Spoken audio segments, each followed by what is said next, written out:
Books that स्पीकमध्ये तुम्हा सर्वांचं स्वागत आहे. आजची प्रस्तुती आहे मराठी अक्षर भारती इयत्ता 10वी यातील एक धडा, उपास. लेखक पु ल देशपांडे. हा लेख त्यांच्या बटाट्याची चाळ या पुस्तकातून घेण्यात आला आहे. वाचन आसावरी दोशी.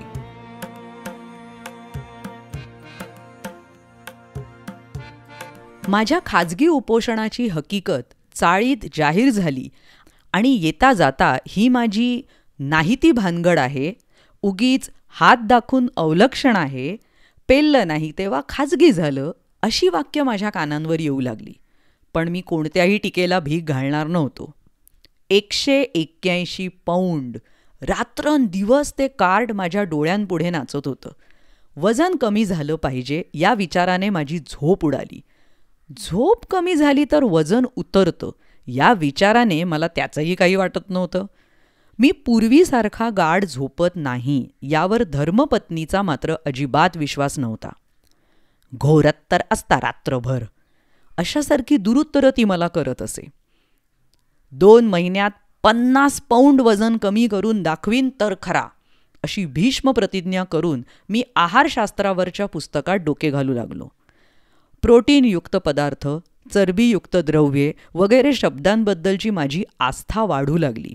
साऱ्या ताटातले पदार्थ मला न दिसता नुसत्या कॅलरीज मला दिसू लागल्या. आणि आनंदाची गोष्ट अशी की वजन उतरवण्याच्या शास्त्रात पारंगत झालेले तज्ज्ञ मला रोज डझनवारीने भेटू लागले. इतकेच काय, परंतु ज्या आमच्या चाळीतल्या लोकांनी माझ्या उपासाची अवहेलना केली होती त्यांनीच मला डाएटचा सल्ला दिला. उदाहरणार्थ, सोकाजी त्रिलोकेकर, तुला सांगतो मी पंत, डाएट कर, बटाटा सोड, बटाट्याचं नाव काढू नकोस. हो, म्हणजे कुठे राहता म्हणून विचारलं तर नुसतं चाळीत राहतो म्हणा, बटाट्याची चाळ म्हणू नका, वजन वाढेल.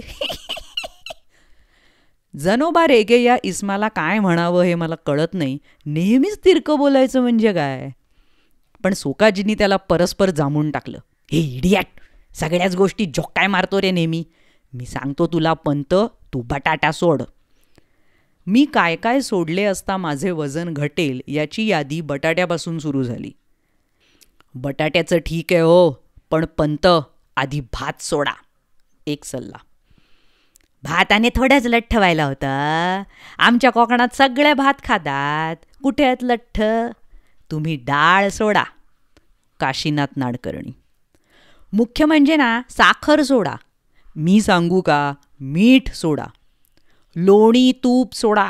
एका आठवड्यात 10 पौंड वजन घटलं नाही तर नाव बदलीन. आमच्या हेडक्लार्कच्या वाईफचं घटलं. तेल आणि तळलेले पदार्थ आधी सोडा, बाबू काका. दिवसा झोपणं सोडा. खरं म्हणजे पत्ते खेळायचं सोडा, बसून बसून वजन वाढतं. मी मात्र या सर्व जनांचं ऐकून मनाचं करायचं ठरवलं होतं. पहिला उपाय म्हणून मी आहार परिवर्तन सुरू केलं. साखरेत सर्वात अधिक कॅलरीज असतात म्हणून प्रथम बिनसाखरेचा चहा सुरू केला. पहिल्या दिवशी विशेष फरकही वाटला नाही. घरात साखरबंदी जाहीर केली. कुटुंबाला सारी दिवाळी तिखटा मिठावर उरकायची सक्त ताकीद दिली. मुलांसाठी म्हणून काय थोडं गोडाधोडाचं करायचं असेल ते कर, एवढी सवलत ठेवली. पहिल्या दिवशीच मला जरा फरक जाणवायला लागला. भात अजिबात वर्ज्य करणं अवघड होतं म्हणून फक्त पहिला भात आणि ताकभात ठेवून मधला भात वर्ज्य केला. नुसती उकडलेली पालेभाजी खाणं कसं जमणार हा विचारच किती पोकळ होता याचा अनुभव ती खाल्ल्यावर आला. आणि नेहमीच्या भाजीत ही निराळं काय करते याचा अजूनही अंदाज नाही आला मला. पहिला दिवस सुरळीत गेला आणि दुसऱ्या दिवशी व्रतभंगाचा प्रसंग आला. पहिल्या दिवशी निम्म्याहून अधिक कचेरीला माझ्या वजन घटवण्याच्या व्रताची वार्ता गेली होती. परंतु दुसऱ्या दिवशी आमच्या अण्णा नाडगौडाला प्रमोशन मिळाल्याची वार्ता आली आणि त्याने साऱ्या सेक्शनला पार्टी दिली. कॅन्टीनच्या आचार्याने तर माझ्या डाएटवर सूड घ्यायचा असं ठरवून पदार्थ केले होते. बरं, न खावं तर अण्णा नाडगौडाला वाईट वाटणार. बिचारा 6 वर्षांनी एफिशियन्सी बारच्या जाळ्यातून बाहेर पडला होता. आचार्याने मिठाईत साखर न घालता साखरेत मिठाई घालून आणली होती. घासा घासा गणिक सहस्त्रावधी कॅलरीज पोटात चालल्या होत्या. त्यामुळे खाल्लेले गोड लागत नव्हते. बटाटे वडे होते म्हणजे आणखी कॅलरीज. चिवडा अस्सल वनस्पतीतला त्यामुळे आणखी कॅलरीज. आणि एवढे सगळे हादडून शेवटी भज्यांशिवाय पार्टी कसली या भिकोबा मुसळ्याच्या टोमण्यामुळे चेकाळून नाडगौडाने स्पेशल भज्यांची परत ऑर्डर दिली. शेवटी मला राहावे ना हो. भज्यांची 6वी प्लेट उडवल्यावर मी अत्यंत केविलवाण्या स्वरात सध्या मी डाएटवर असल्याचं सांगितल्यावर सर्वांनी मला वेड्यात काढलं. अरे पंत, खाण्याचा आणि वजनाचा काय संबंध? भिकोबा मुसळे म्हणाला. मी बघ 21 गुलाबजाम खाल्ले, एवढंच काय. आपण तर आयुष्यात एक्सरसाइज नाही केला. तुझी कुंभरास आणि कुंभ लग्न आहे. नुसता वायू भक्षण करून राहिलास ना तरी तू असाच जाड्या राहणार. लठ्ठपणा काय आपल्या हातात आहे. नॉनसेन्स, जगदाळे ओरडला. रनिंग कर रोज. रनिंगपेक्षा देखील ना दोरीवरच्या उड्या मारा. बरं का पंत, माझ्या सिस्टरचं वेट 40 पाऊंड उतरलं दोरीवरच्या उड्यांनी. कुमारी कमलिनी केंकरे. शेवटी सर्वांच्या मते मी सकाळी रनिंग करावं आणि संध्याकाळी दोरीवरच्या उड्या माराव्यात असं ठरलं आणि मी 7व्या बशीतलं भजं उचललं. कुटुंबाचा मात्र माझ्या डाएटच्या बाबतीतला उत्साह अवर्णनीय होता. कारण रोज काही काही चमत्कारिक पदार्थ माझ्या पानात पडायला लागले. एके दिवशी नुसती पडवळे उकडून तिने मला खायला घातली. शेवग्याच्या शेंगा, पडवळ, भेंडी, चवळीच्या शेंगा वगैरे सडपातळ भाज्यांचा खुराक तिने चालू केला. कोबी, कॉलीफ्लावर वगैरे बाळसेदार मंडळींची स्वयंपाकघरातून हकालपट्टी झाली. सकाळचा चहा देखील सुरुवातीला होता तसा राहिला नाही. बिनसाखरेचा चहा इतका कडू लागत असेल अशी यापूर्वी कधीच कल्पना नाही आली मला. चहा सुरुवातीला बिनसाखरेचा असूनही कडू लागला नाही आणि आता का लागतो तेवढं सांग, असं म्हटल्यावर कुटुंबाकडून खुलासा मिळाला. हेच ते म्हटलं ते काय उगीच का? अहो म्हणजे सुरुवातीला मी तुम्हाला जो बिनसाखरेचा चहा दिला ना तो बिनसाखरेचा नव्हताच मुळी. नव्हता? मग मला बिनसाखरेचा चहा म्हणून काय सांगितलंस? अहो म्हणजे थोडीशीच राहिली होती साखर, ती संपेपर्यंत म्हटलं घालू. काल संपली. आजपासून बिनसाखरेचा चहा केलाच की साखर न घालता. म्हणजे खल्लास. अगं किती लाख कॅलरीज गेल्या असतील माझ्या पोटात. कसलं कमी होत आहे माझं वजन. पण सांगितलं का नाही मला तू? उगीच आरडाओरडा नका करू. वजनाचं ते काय मेलं, होईल हळूहळू कमी. आणि कोणाचं मागून खात नाही म्हणावं आम्ही, स्वतःच कमवून खातो म्हणावं. वाढलं तर वाढू दे वजन. मुलांना देण्यासाठी लाडू काढून बशीत ठेवत आणि माझ्या वजनक्षय संकल्पाला आणखी नवे सुरुंग लावत ती उद्गारली. लाडू कशाला केलेस? साखर असेल त्यात. इश, साखरेशिवाय लाडू आमच्या नाही घराण्यात केले हो कोणी.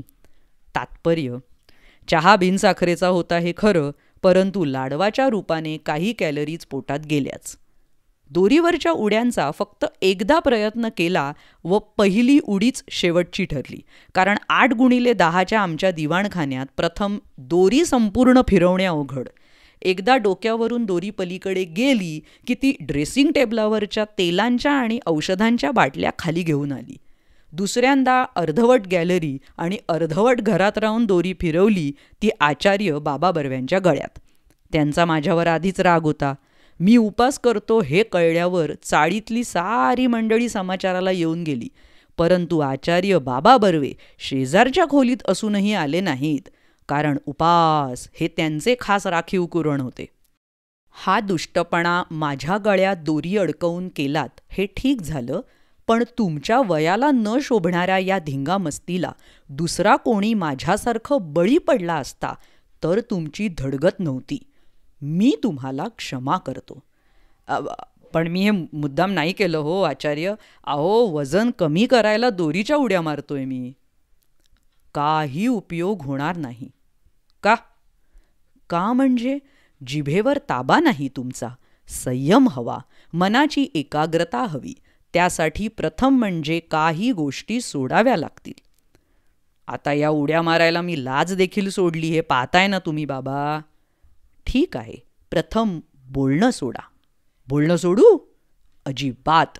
खाण्यासाठी तोंडाचा वापर कमी करायचा एवढं पाहिलं तुम्ही, पण बोलण्यासाठी देखील त्याचा वापर बंद केल्याशिवाय तुमची जीभ ताब्यात राहणार नाही. अहो पण मला बोललंच पाहिजे बाबा, मी केविलवाण्या स्वरात ओरडलो. का पण? एवढा संयम नाही तुमच्यात? मौनाचं सामर्थ्य मोठं आहे.